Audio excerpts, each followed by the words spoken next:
Welcome to Sew with Monty. Today we're going to go over the parts of the sewing machine. This is really good if you've never sewn before or you have a new machine and you want to refresh where the parts are that are important for sewing. We'll start off by showing you the side. I'm working on a Computer Brother CS6000i, and I want to start here and show you how this machine plugs in and how it turns on. There's a little toggle that turns the machine on and off. This is the plug that goes into the wall, the receptacle for the wall. Now some of your machines will have this attached to the foot and there will be one cord. This machine has two cords. One that plugs into your outlet right here, and the other cord is in the back of the machine. This plug right here will go to the foot.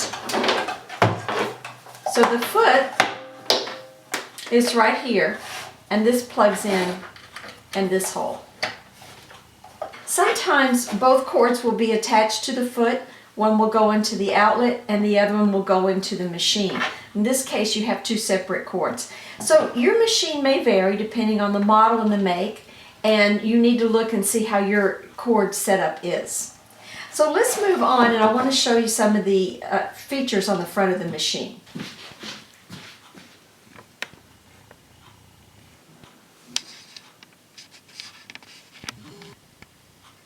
Machine itself.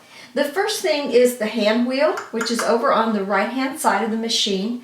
This is the wheel that turns the needle up and down.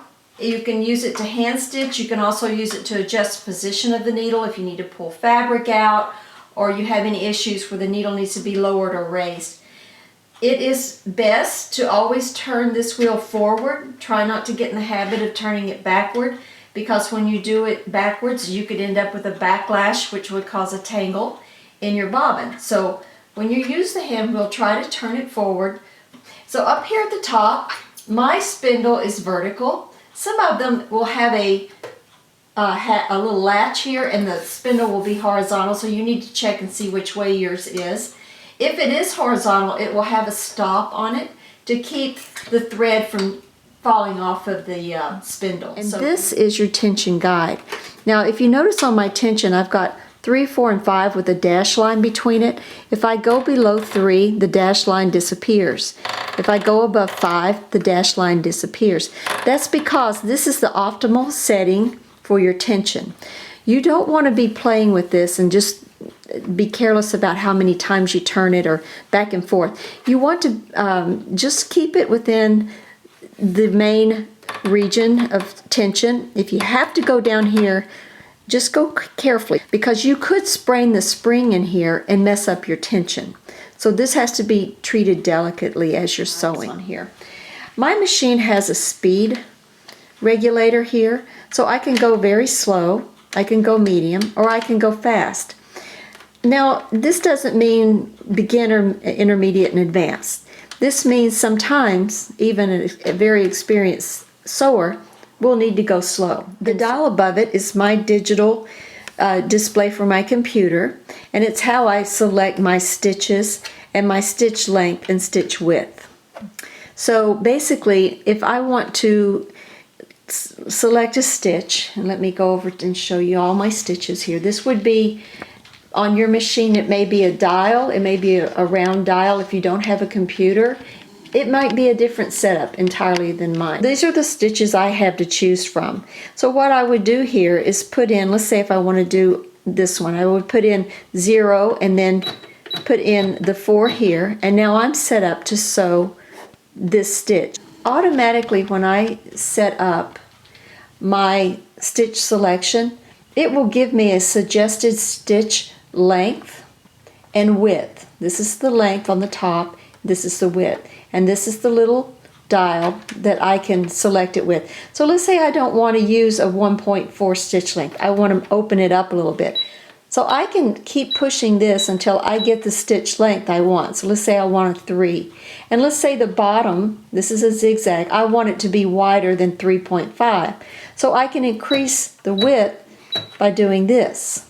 So you can adjust it. It will always by default go to a suggested stitch length and width, but you too have the power to override this in most of your stitches. So this would be my stitch selector and my stitch length and my stitch width. So you want to find these buttons or knobs on your machine to see where they might be. Okay. This is needle placement right here. So if I want the needle in the fabric, I can push it down, or if I want it up, I can push it up here. Now if I push up on it, it will set me up for the right height to do my thread, automatic threading of my needle. So this little lever right here, if I put this down and I run my thread through this little opening and around and then release it, it will thread my needle for me so I don't have to do that. This is reverse on my machine. This, if I'm sewing, and the reason it beep, beep, beep is because the foot's up in the air, but if I were sewing and I push this, you have to push and hold. You can't push and just let it go. You may have a lever to make your reverse happen. Okay, so now we've moved the machine so we can see a more detailed area around the needle. First of all, I want to point out this little dial right here.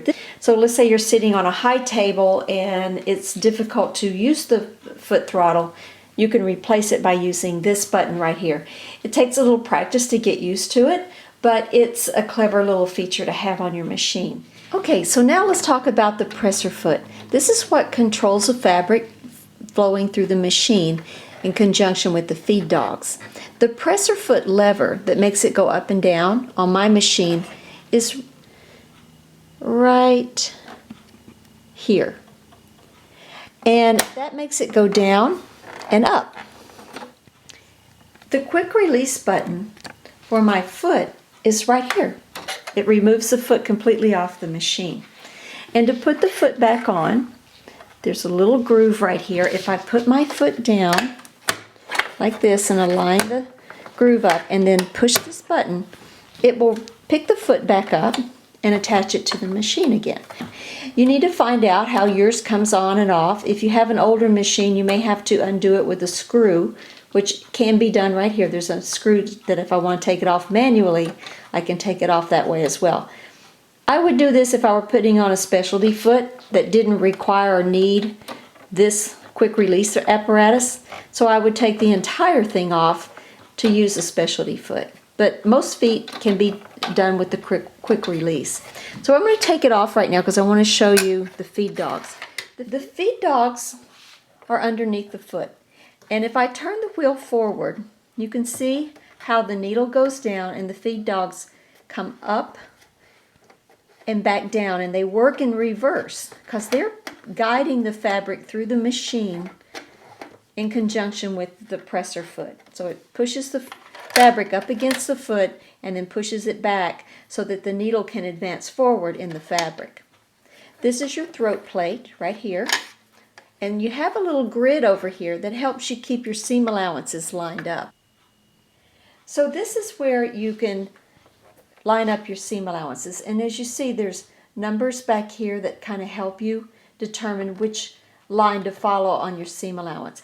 This is usually based on the needle in the center position. You can change the position of it on this machine by the number stitch dial over on the side. So if I want my needle to the left like it is now, this is 0, 0.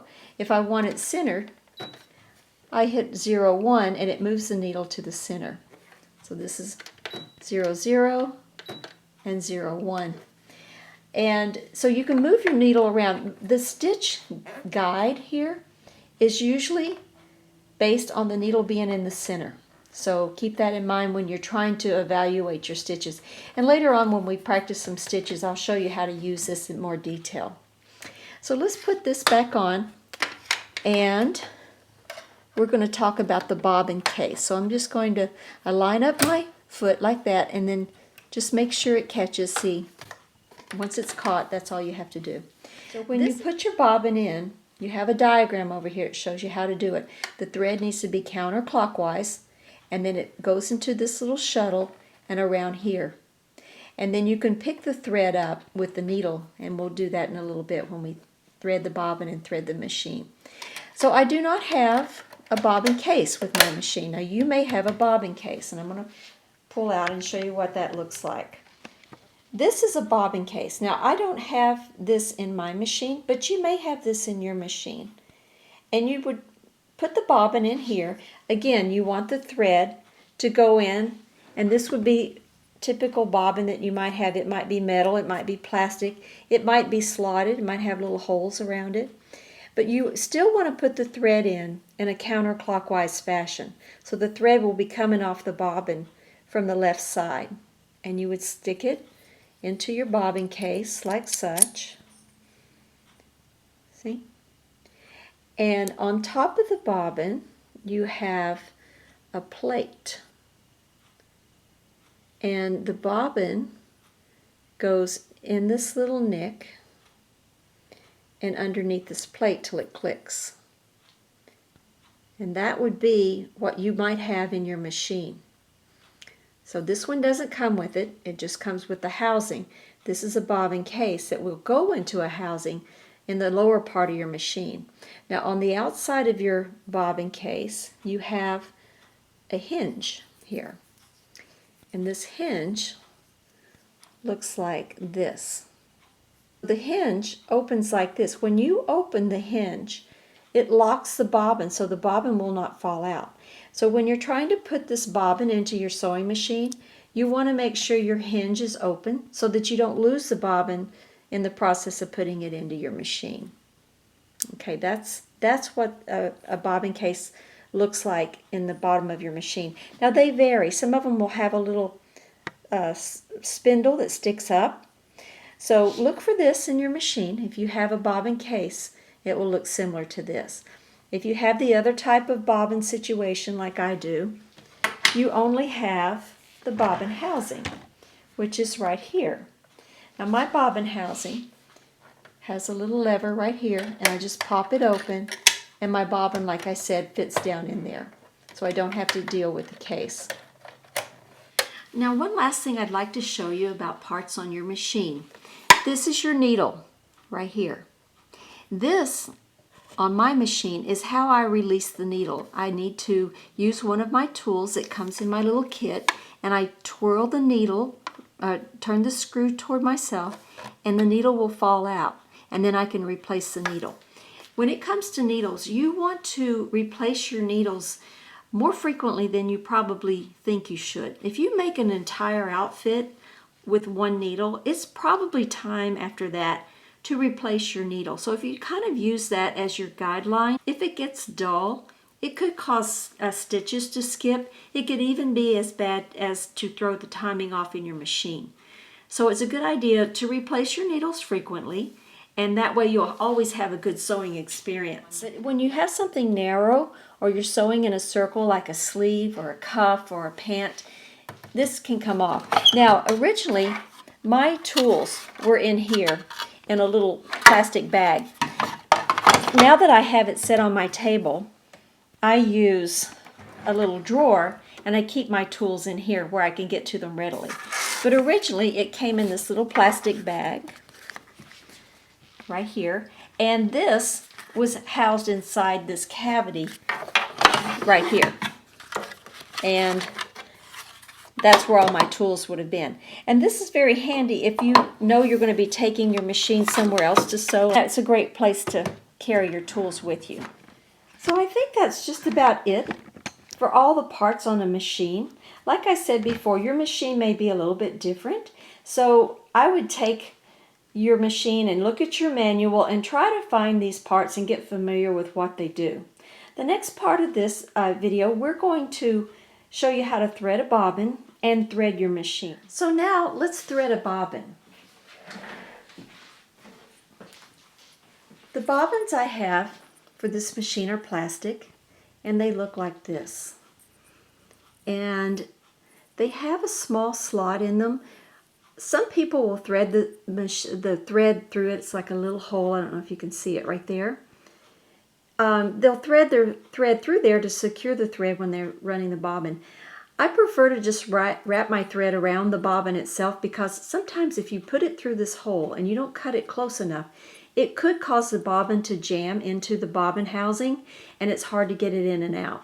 So let's go ahead and I'll show you how to thread it on the machine. So I'm tilting the machine forward so you can see that there's a diagram on top of your machine that tells you how to thread it. Most machines have such a diagram somewhere on the top or nearby your bobbin. So I'm going to use that to explain to you how to thread your bobbin. You put your thread on your spool pin like such, and then my bobbin threader is this little disc right here. Let me tip it again so you can see. This little disc right here is where I'm going to use what I'm going to use to thread my bobbin with. I go in front of it and behind it, which is kind of unusual because you would think you go behind it and in front of it. But doing this puts a little bit of tension on the thread and helps it to guide through the bobbin better. And I wind it around my bobbin, and I wind it about 4 or 5 times, maybe even 6. And then once I have it securely wound, I press it into the bobbin winder. Because it's wrapped around the spindle on the left-hand side, the little guide, it threads it very evenly. The thread goes up and down, filling the bobbin evenly throughout. And when it gets close to being filled, or as full as it needs to be, it will disengage itself from the bobbin guide over here, and you'll know then you've got a full bobbin. You have to be careful when you get closer to it being full, not to let it bounce off the bobbin and end up starting to thread underneath your spindle. If this is adjusted properly, it will pop loose, and then you'll know you have a full bobbin. So there's our full bobbin, and we just cut the thread, and now it's ready to put into the bobbin housing. Now let's thread the machine. So I'm going to start at the top, and we're going to take our thread from the spool pin, and we have a little guide right at the top that starts us off. It's got a little spring on it. Yours may be different, so again, look at your manual and check your machine out to see how it works. It's going to go down and come around the apparatus that adjusts the tension. Okay, when you're threading this, you want to get your thread take up lever to its highest point and go to the back so that it fits into the hook. Make sure it gets hooked in there. And then right here, there's a little guide, and you want to make sure your thread gets hooked into there, and then you will thread your needle. Now, most needles on a domestic machine will thread from front to back. And there's different ways, little clever ways, if you have trouble like I do threading the tip of the needle. You can moisten the thread. I usually like to cut a nice fresh angle cut on my thread, and then moisten the thread with your fingers. Just use your tongue, moisten the thread, and also moisten the back of the needle. And then it makes it a lot easier to pass the thread through the needle itself. And then once you get it through the needle, remember when you're threading, keep your presser foot up, because that releases the tension on your thread and lets it go through the guides easily, and also seats it in the tension where it needs to be. And then you can just let your thread go underneath the foot like such. Now, let's talk about the bobbin. It goes in like this. So we're going to release the housing, the lid on the housing, and put it aside. And we're going to take our bobbin right here, and I want to make sure my thread is coming off of it counterclockwise. And then I put it into the bobbin housing, and I bring the thread around this little trough right here and in this little groove, and let it be right there. And then if you turn the wheel, this is kind of the fun part. If you turn the wheel, let me get adjusted so you can see here. If you turn the wheel forward and gently hold your thread back here, I'm going to try to keep my hands out of the way, and you go forward and let the needle pass all the way into the machine and back up, it will grab the bobbin thread and pull it up above on top of the throat plate. So now both of my threads are on top of the machine. So I just put them underneath the foot, put my housing lid back on, and now I'm ready to sew. So I would suggest, if you've never sewn before, practice these things, threading your machine, putting your bobbin in the case or the housing, and bringing the thread to the top. And that pretty much is everything there is about the parts on the machine. The next video in this series, we'll actually do some sample sewing, and I'll show you some little tricks on how to get precise sewing. So like and subscribe below, and we'll see you in the next video.